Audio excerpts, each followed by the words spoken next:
You're listening to Be Inspired, your one-stop shop for inspiration. Visit us online at www.beinspired-online.com. Stay tuned for your inspiring show. Now, here's your host, Erica. Welcome to Be Inspired, your one-stop shop for inspiration. I'm Erica Latrice, your host, and today I want you to think about faith. That is our word for today, just operating and walking in faith. And you're going to see why I'm telling you this, because I have an amazing guest today in our Be Inspired Cafe, and she's going to go a little more into detail. But what I want you to think about today, like I said, our word is from Hebrews 11:6, and it says this: "And without faith it is impossible to please God, because anyone who comes to him must believe that he exists and that he's a rewarder of those who diligently seek him." Again, that's Hebrews 11:6. Now, a lot of times we go through situations, we have, whether good or bad, we can have victorious times, we can have, challenging times, but the problem happens when we look at our current situation to dictate our future. That's not operating faith. When we walk in faith, we're not looking at what we can see, but rather what we believe, trusting that God can change and orchestrate our steps on a level that we could never do on our own. And so what I love about today's verse is that it says, for those who diligently seek him. It doesn't say for those that are perfect. It doesn't say for those that are better than anyone else or for those that were born into a rich family. Nothing like that. It says for those who diligently seek them. And so if you're wondering what your starting point is, if you're going through something right now and you're feeling like you don't know where you need to turn, you don't know what your next step needs to be, diligently seek God. Trust him, because when you seek him, he will meet you. When you draw near to God, he draws near to you. And the blessing is that it's impossible to please him without faith. So that's your stamp of approval right there. That's your push to start walking by faith in your life and not by sight.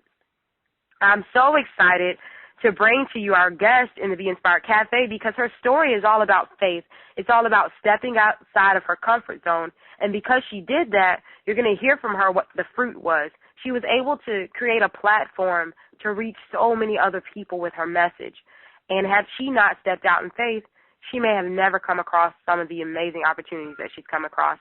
And so I'm encouraging you to do the same thing. That's Hebrews 11:6. Please read it, meditate on it, share it with a friend. And so now I want you to welcome with me into the Be Inspired Cafe, Natasha Stovall. Natasha, welcome. How are you? I'm doing wonderful. Thank you for having me, Erica. Oh, my gosh, I'm so excited to have you, because I know, especially once you all get a chance, if you're listening right now and you haven't seen her on the cover of the magazine, definitely check it out, because I know you'll want to reach out to her once you see all that she's doing. So let's jump in. Tell me I want to know first about your journey into the pageant world. How'd you get started? Okay. Well, I actually got started when I was in college, and I always say that I am not your typical quote-unquote pageant girl.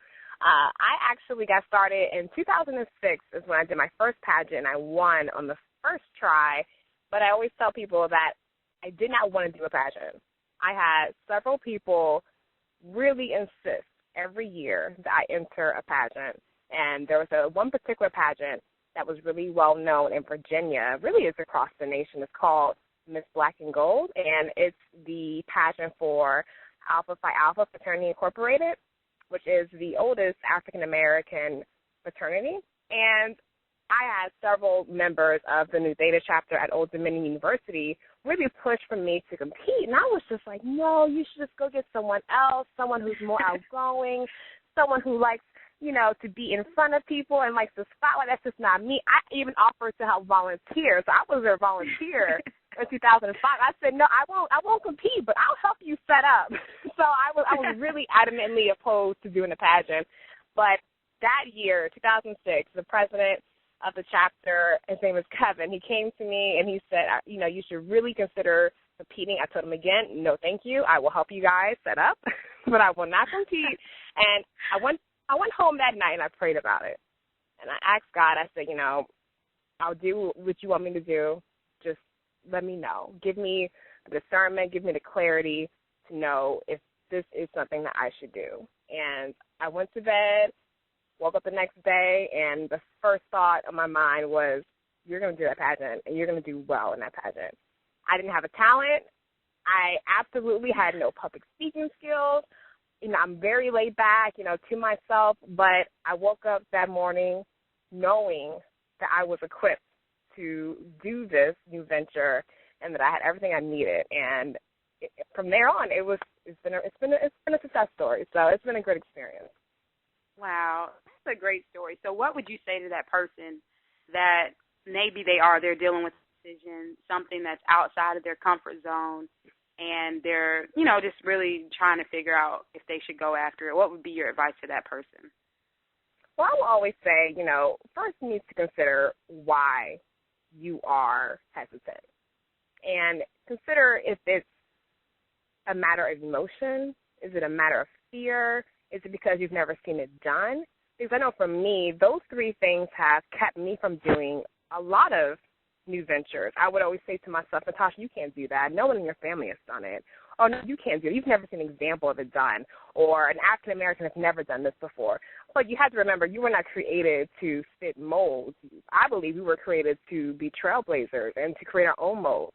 So I think that if you really believe that, if you really believe that and you walk in that and you lean on God and you ask God, whatever I do, if I'm just speaking in front of people at my job, I say, give me the skills. I don't lean on my power. I don't lean on my strength. I say, God, give me the confidence. I don't want to be confident in myself. I want my confidence to come from you. Give me the confidence. Give me the words. Give me the wisdom. And from there, no matter what it is, how big or small, if it's from him, he will always guide me. He will always give me the tools I need. And even doing this pageant, I am an older pageant lady, so there is an age in this pageant system, so I'm kind of aging out of it. But it's so amazing because I've wanted to do this particular pageant with Miss Black USA for years, but I wasn't ready before. And, I prayed about it, and this year it came to pass. But it's amazing because I've been in this title for a few months, and doors have just flung open for me. Things I didn't think I could do are just easy. So I would always say if you are hesitant about stepping out there and doing something different, just pray about it. Pray about it and don't limit yourself. I always say the only limitations you have are the ones you believe in. So if you free your mind, free your mental, just the way you think about yourself and the way you think about your circumstances, start there. Start with the way you think and start with the way you see your God, because we don't serve a limited God. He's limitless. That is so true. I think that's something that a lot of people fail to see, that we can speak life or we can speak death. And if we don't believe that something can happen, and if we're leaning on our own strength, we can abort something way, too prematurely and end up not being able to walk in the victory and walk in. What you just said, I'm sorry, Erica, to interrupt you, but my church, my bishop, I attend Temple of Praise in Washington, D.C., and my bishop, Dr. Glenn A. Staples, he has been teaching us for years about how we need to understand how we can miscarry our destiny and how to prevent that. And he even has a book. It's called The Prevention of, oh my gosh, it escaped me, The Prevention of the Miscarriage of Your Destiny.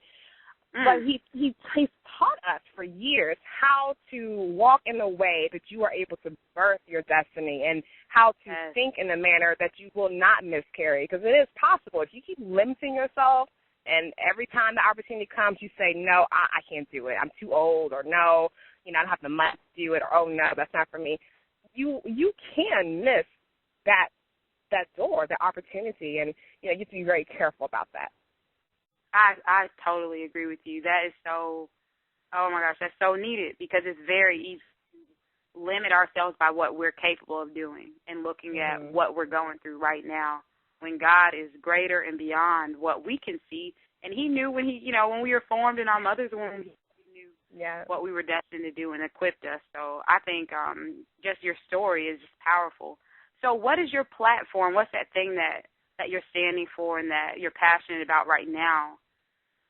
Great. So with the Miss Black USA organization, we have a couple different things we focus on across the board. So the Miss Black USA scholarship pageant, we focus on building women up, African-American women up, and their mind, their spirits, their bodies, just the whole woman. And we also put a big emphasis on placing positive images of Black women in the media, which is, in my opinion, very important. So I have a platform around health. So we have a heart health platform. We also have a platform around missing and exploited children. But my personal platform is called Turn the Page. And I am an educator formerly. I don't teach anymore, but I do work in education. And one thing that pushed me to become a teacher is just realizing that there is a tremendous achievement gap in this nation. And it has existed for about 30 years, really more than 30 years, but it's really been talked about for the past 3 decades. And this achievement gap, it mainly hits Hispanic and African-American students, but it is a national issue because it is affecting our economy in a tremendous way, and it's just something that I'm really passionate about. So my platform is called Turn the Page, and with Turn the Page, I am addressing the achievement gap, but I'm also using literacy as a way to close the achievement gap, because we know that if children have a strong foundation in literacy, in language, then they have a better academic outlook. They are more equipped to do well in school. That's usually where our children fall, is with the literacy and the language development. So I'm using that platform to bring attention to the achievement gap and to also educate the community as to how we can help close this. So my goal is to put 300 books in the hands of children and families, as well as to do some workshops with families and community members about literacy strategies and how to integrate literacy into just the daily lives of children. That is outstanding. Okay. I love it because what I noticed about visionaries for you, you're sharing this started in 2006. You stepped out on faith and you started doing the pageants. And to see what that's bringing now, to see that you're going to be able to put books into the hands of children that wouldn't have access to that, and to see that you can holistically help other African-American women and women in general, that's incredible to me. So it's a true testament that if people can just step out on faith, there is so much that can come from it. So how can we support you? How can the people listening right now get on board with what you're doing and support what you're doing? Oh, there are so many ways. Let me first say that along with stepping on faith, again, if God is behind it, he will open up doors. I mean, I have people offering their support to me. They don't know me, but they're offering to volunteer with me and to help me do the program management with my platform, which I think is so amazing that people will actually give their time and their talents to, my platform, and just to believe in me in that level. I think it's so amazing. I'm so grateful for that. So a few ways you can support what I'm doing or just support me in this pageant title is you can go to Facebook. I have a Facebook fan page. It's facebook.com/Miss Black Virginia 2013. And on there you can find my pictures. I post events I'm attending on there. And you can also support me financially at GoFundMe.com/Miss Black Virginia 2013, and you can make contributions to my reign, my pageant. If you want to place an actual ad in our Black Royalty magazine, which we publish every year, you can place an ad, which will go towards the scholarships that we receive at the national pageant. You can just give me a phone call, email to encourage me, whatever you pray for me, whatever is in your heart to do. I'm open to it. I'm just so grateful to even have the opportunity to speak to your audience, Erica. I'm so grateful for the opportunity, so thank you.